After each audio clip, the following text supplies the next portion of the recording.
a huge, it makes my heart hurt that was the case, Yeah. Wasted opportunity, Yeah.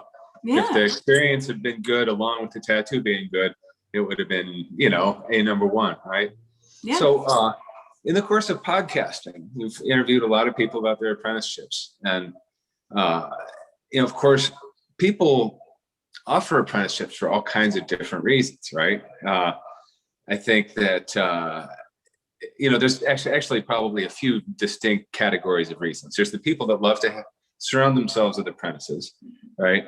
And I think that there's some kind of a need, a compensation. They really want to be, the man or whatever. And then there's some that clearly just need somebody to work for them. My own category was that, my boss had reached a point where he couldn't handle the walk-ins that were coming in. It was a very small shop. He wanted one other person. And somehow he decided he would hire somebody that wasn't already tattooing because he liked my drawings. And I was very fortunate. He had a substance abuse problem.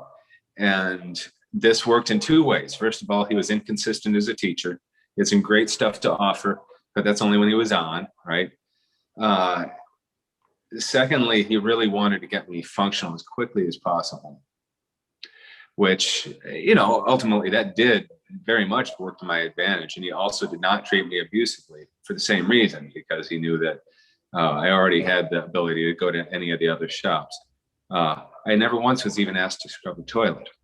But I also had to, for a while, put up with showing up the shop and sitting in the door. I learned to bring a novel, because often he just wouldn't show up.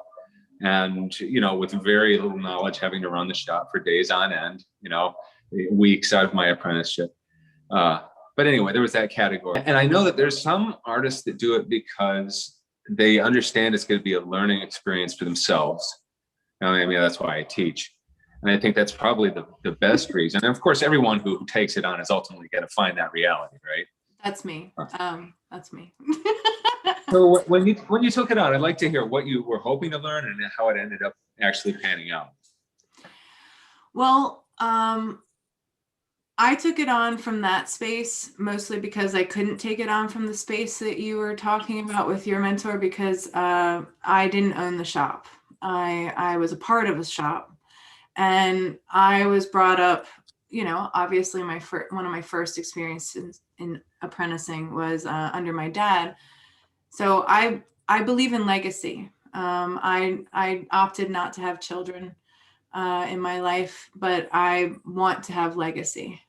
So whatever that means about me, I don't know. But I think that it's very true to most human beings. It's just that I chose not to have a kid. So for me, professionally, seeing something that I love and wanting to cultivate the next generation of that was kind of the driving force. More than that, I know that being a creative gives me a lot of insights that not a lot of people have, which is basically being able to construct the world around me.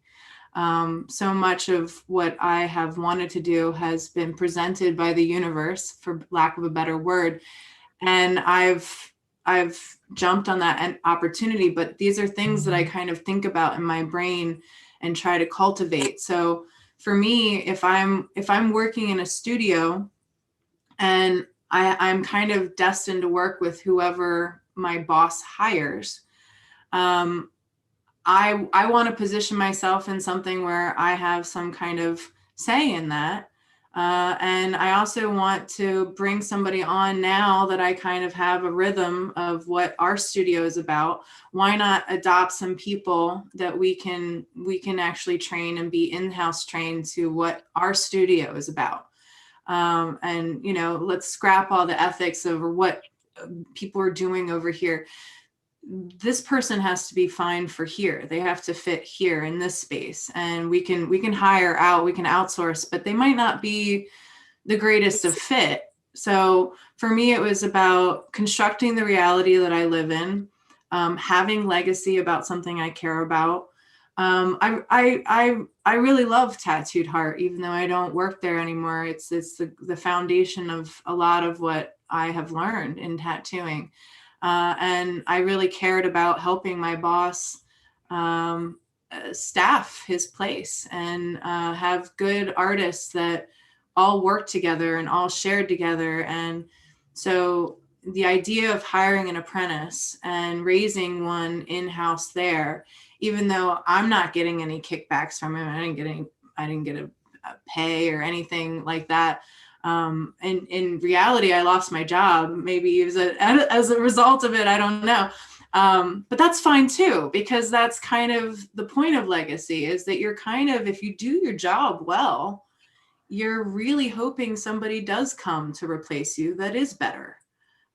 So that's fine. Like that's cool too. I have a skill set now because of Tattooed Heart that I don't have to have Tattooed Heart anymore. So it succeeded in its course line with me as well, is that it kind of made me into my own entity where I can kind of do what I want with all of this. And part of that is the podcast and, being here with you guys and all of that stuff. But yeah, like that's kind of the evolution of all of it, is that, ultimately, if you do your job really well, you don't stay in play.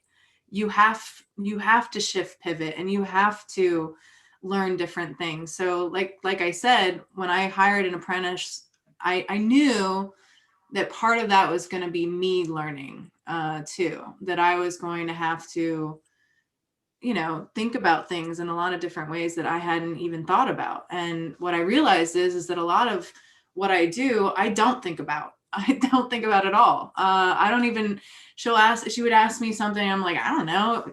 It's a feeling. Right, right. But, it's tricky when you have to put this stuff into words, right?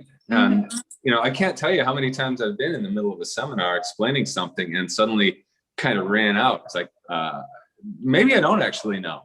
I've had to say that out loud. Yeah. And talk about, whatever assumptions might be happening here and that kind of thing. Because it's important for people to understand, especially when it comes to art, that it's a very subjective process, and it's not an exact science. And a lot of it is about figuring out what your intentions and motivations are, and crafting art that fits that. Yep. Well, and there are minimal rules and guidelines, like you stress, the fit, the flow, things like that are color dynamics. These are things that are core to just any good art. Like if you have a good piece of music and you have somebody who really knows, all the different ways to craft music, how to